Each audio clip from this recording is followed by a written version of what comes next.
Assalamualaikum warahmatullahi wabarakatuh. Selamat datang dan selamat menikmati novel kesayangan Anda.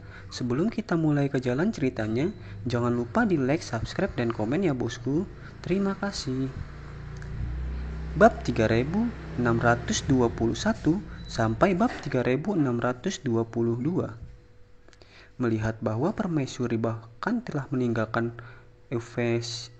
eufemisme dasar sekarang, Ye Chen tahu bahwa dia telah benar-benar terjepit oleh pil peremajaan. Dengan pengalaman mendekati kematian sebelumnya, pil peremajaan pasti akan menjadi satu-satunya pengejarannya selama sisa hidupnya. Karena itu, Ye Chen tidak perlu khawatir lagi. Dia akan memikirkan Helena dengan hati-hati. Ketika tahta diserahkan dalam 3 hari, dia pasti akan membantu Helena untuk mengambil alih kekuasaan seperti yang dia katakan. Oleh karena itu, Ye Chen berkata kepada Ratu dan Helena, jika keluarga Rothschild datang ke penjabat Anda, atau jika mereka meminta Anda untuk menengahi persyaratan, Anda tidak boleh dengan mudah memberitahu mereka tentang keberadaan keluarga William dan menghubungi saya tepat waktu. Ratu segera menyatakan, Tuan Ye, yakinlah, jika keluarga Rothschild menemukannya, saya akan langsung menggunakan opini publik untuk menekan mereka. Orang-orang di keluarga mereka berniat untuk membunuh saya, buktinya kuat. Begitu terungkap, dampaknya pada keluarga Rothschild akan ditegaskan, sangat besar. Kemudian dia berkata, faktanya keluarga inti Rothschild sangat menghargai reputasi keluarga. Pada tahun-tahun awal, mereka melakukan banyak kejahatan di pasar keuangan, dan mereka telah mengumpulkan banyak uang selama beberapa tahun.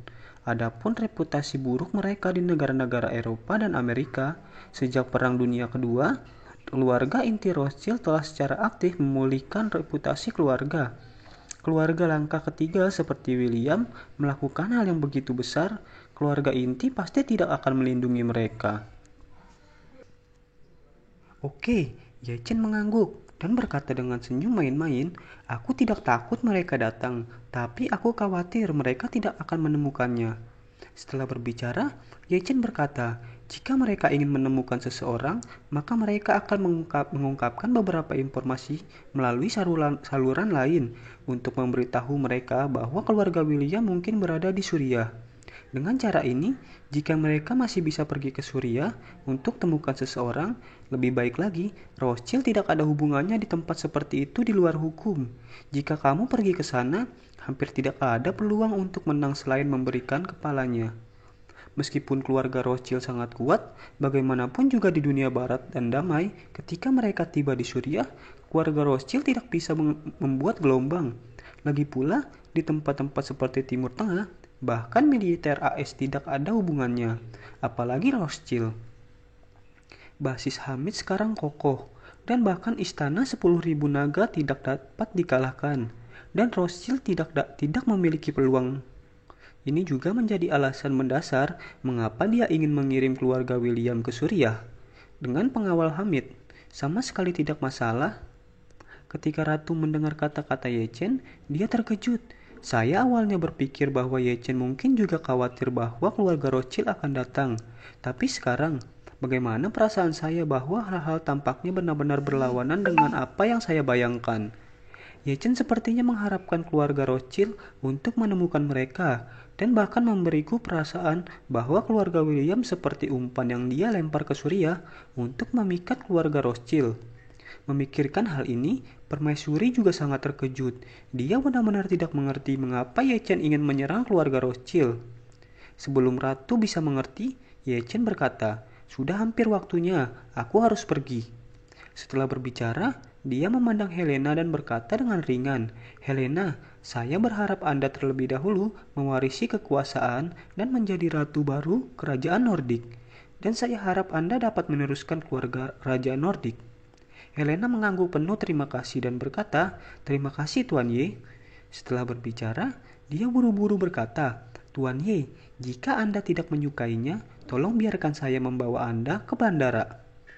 Setelah berbicara, dia menatap Ye Chen dengan penuh harap karena takut Ye Chen akan menolak. Karena dia tahu betul di dalam hatinya bahwa begitu Ye Chen pagi hari tidak akan mudah untuk melihatnya di masa depan. Karena itu, setelah 3 hari, dia akan mewarisi Datong. Saat itu, dia akan menjadi ratu kerajaan Nordik dan pemimpin tertinggi dalam nama di Eropa Utara saat itu. Kemanapun dia pergi, dia mewakili keluarga kerajaan dan dia hampir tidak memiliki apa-apa di ruang pribadi. Di dalam negeri, ketika kita harus berkunjung kemana-mana untuk memberikan bela sungkawa dan meningkatkan dukungan rakyat kepada keluarga kerajaan. Di luar negeri, permaisuri pada dasarnya melakukan kunjungan ke suatu negara di tingkat diplomatik. Bahkan jika Anda hanya ingin pergi ke Cina untuk mengunjungi Yechen dan mengunjungi Yechen, itu sama sekali tidak mungkin. Karena sebagai seorang ratu, selama dia memutuskan untuk meninggalkan negara itu, pemerintah Nordik pasti akan memberitahu negara tujuan dan pengawal yang sesuai. Asisten dan pembantu rumah tangga juga harus menemani Will. Pada saat itu, jika Yechen tidak melihatnya, dia mungkin tidak memiliki kesempatan untuk melihat Yechen dalam hidupnya. Oleh karena itu, perjalanan Yechen ke bandara mungkin menjadi yang terakhir kalinya ia dan dirinya akur. Melihat Elena yang berkata begitu, Yechen tentu saja tidak mudah untuk menolak.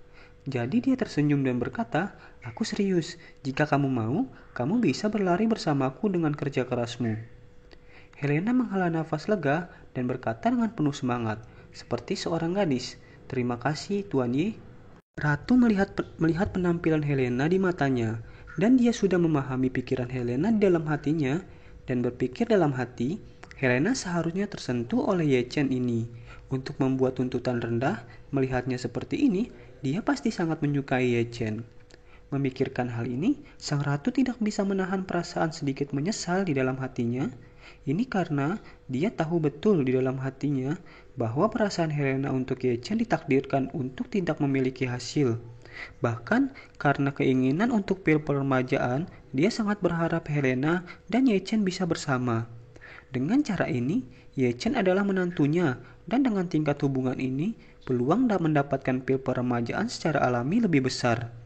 Namun, dia juga sangat jelas tentang lintasan kehidupan Helena di masa depan. Setelah dia mewarisi tahta di masa depan, takdir masa depannya sudah hancur. Karena menurut tradisi Nordik dan keinginan rakyat, pasangan masa depannya hanya bisa menjadi anggota keluarga kerajaan di negara Eropa lain atau anggota keluarga top Eropa. Selain itu, keturunan pihak lain harus putih-putih dan tidak boleh dari etnis lain. Belum lagi, diskriminasi rasial, alasan utamanya adalah setiap negara memiliki nasionalisme sendiri dan ingin mempertahankan darah murni negaranya sendiri. Bagaimanapun setelah warisannya, anak-anaknya akan menjadi pangeran Nordik di masa depan. Jika anak-anaknya adalah orang Eurasia, itu berarti keluarga kerajaan akan memiliki setengah darah. Oleh karena itu, masyarakat tidak dapat menerimanya. Sama seperti Jepang yang juga memiliki kaisar, tidak mungkin mengizinkan kaisar menikahi wanita Eropa dan melahirkan anak Jepang Eropa sebagai pangeran. Oleh karena itu, Ratu tahu betul di dalam hatinya bahwa Helena dan Yechen benar-benar mustahil di masa depan. Bahkan dalam hati Helena, dia juga jelas tentang kondisi ini. Meskipun saat dia berhubungan dengan Yechen sangat hangat, dampak yang dibawa Yechen kepadanya terlalu besar. Yechen tidak hanya menyelamatkannya dan nyawa ibunya dengan sederhana, tetapi yang lebih penting, dia membiarkan Helena melihat betapa kuatnya seorang pria. Oleh karena itu, dia seperti pertama kali melihat seseorang gadis muda dalam novel seni bela diri, tetapi hanya dalam beberapa saat, dia ditangkap oleh aura yang tak tertandingi dari pihak lain. Jika memungkinkan, dia bahkan rela menyerahkan posisi permaisuri untuk Yechen. Lagi pula, ibuku aman sekarang. Dia tidak bisa menjadi ratu sama sekali, dan dia bahkan bisa meninggalkan keluarga kerajaan dan pindah ke Tiongkok untuk tinggal di Tiongkok. Namun, dia juga tahu bahwa Yechen sudah memiliki keluarga di Jinling dan ada banyak orang kepercayaannya. Dalam hati Yechen, dia mungkin hanya seorang pejalan kaki yang tidak penting. Bahkan jika dia bersedia menyerahkan tahta untuknya, dia mungkin tidak akan rela menyerahkan tahta untuknya tetaplah sendiri.